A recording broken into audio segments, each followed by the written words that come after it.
नमस्ते मित्रों, मैं हूं लक्ष्मण प्रसाद शास्त्री और आप देख रहे हैं आर सृजन चैनल। आज का मेरा विषय है महात्मा गांधी का हिंदुओं को विनाशकारी उपदेश। आज मैं गांधी जी के इसी विनाशकारी उपदेश की चर्चा करूंगा। आशा करता हूं कि आप मेरी चर्चा को ध्यानपूर्वक सुनेंगे। गांधी जी ने सत्य के प्रयोग आत्मकथा जो स्वयं गांधी जी ने लिखी है, उसके पृष्ठ 58 पर वे लिखते हैं, जो तेरे दाहिने गाल पर तमाचा मारे, बायां गाल भी उसके सामने कर दे।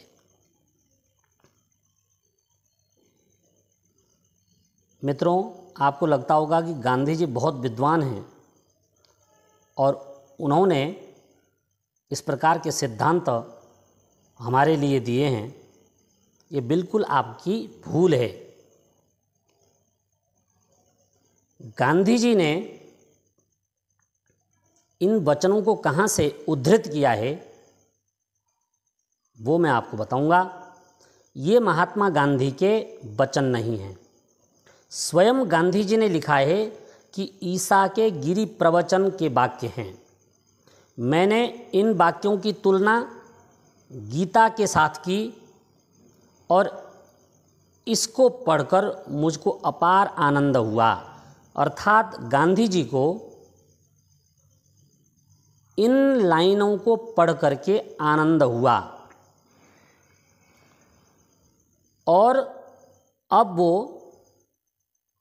हिंदुओं को कहते हैं कि ईसा के गिरि प्रवचन का उपदेश हिंदुओं को अपनाना चाहिए। मित्रों,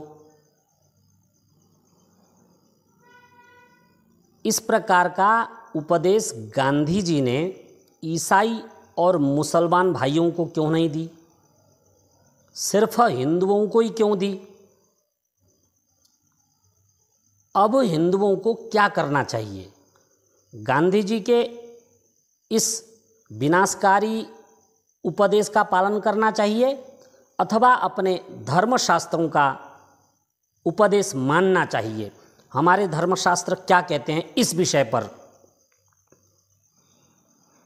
मित्रों, आप विचार कीजिए। यदि आपकी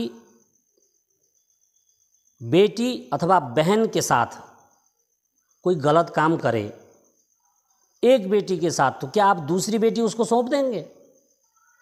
इस प्रकार का विनाशकारी उपदेश कूड़े में डालना चाहिए। अब सुनिए धर्मशास्त्र क्या कहते हैं। हमारे आपके हित के लिए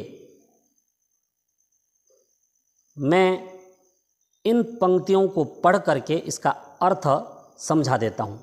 यस्मिन् यथा वर्तते यो मनुष्यस्तस्मिन् तथा वर्तितव्यं सधर्मः, मायाचारो मायया वर्तितव्यं, साध्वाचारो साधुना प्रत्युपेयुः।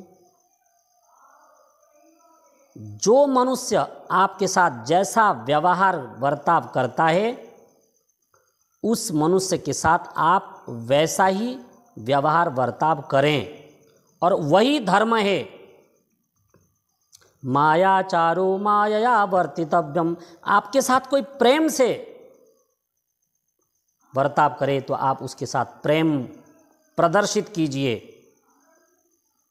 यदि आपके साथ कोई दुष्टतापूर्वक बर्ताव करता है, व्यवहार करता है, तो आप सठे साठ्यम समाचरेत का सिद्धांत अपनाइए, अन्यथा आपका विनाश होगा। हिंदुओं को गांधी के उपदेश को नहीं मानना चाहिए, अपितु हमारे जो ऋषियों के जो उपदेश हैं, वेद, रामायण, महाभारत, गीता, उपनिषद, चाणक्य नीति, विदुर नीति, हमारे जो ऋषियों ने धर्मपूर्वक जिन उपदेशों को दिया है, उनको ग्रहण करना चाहिए और जीवन में उनका पालन करना चाहिए। हम किसी को तमाचा न मारें, किसी को कष्ट न दें, परंतु कोई हमको मार दे, कोई हमको परेशान करे, तो उसको हाथ जोड़कर नमस्ते नहीं है। सठे साठ्यम समाचर्य, जो जैसा व्यवहार आपके साथ करता है आप ठीक वैसा ही व्यवहार कीजिए। हमारे धर्मशास्त्र यही कहते हैं और यही धर्म है, इसी धर्म का पालन कीजिए, तभी आप सुरक्षित हैं, अन्यथा आप कदापि सुरक्षित नहीं रह सकते। मित्रों, आपने मेरी बात को ध्यानपूर्वक सुना, आपका बहुत बहुत धन्यवाद।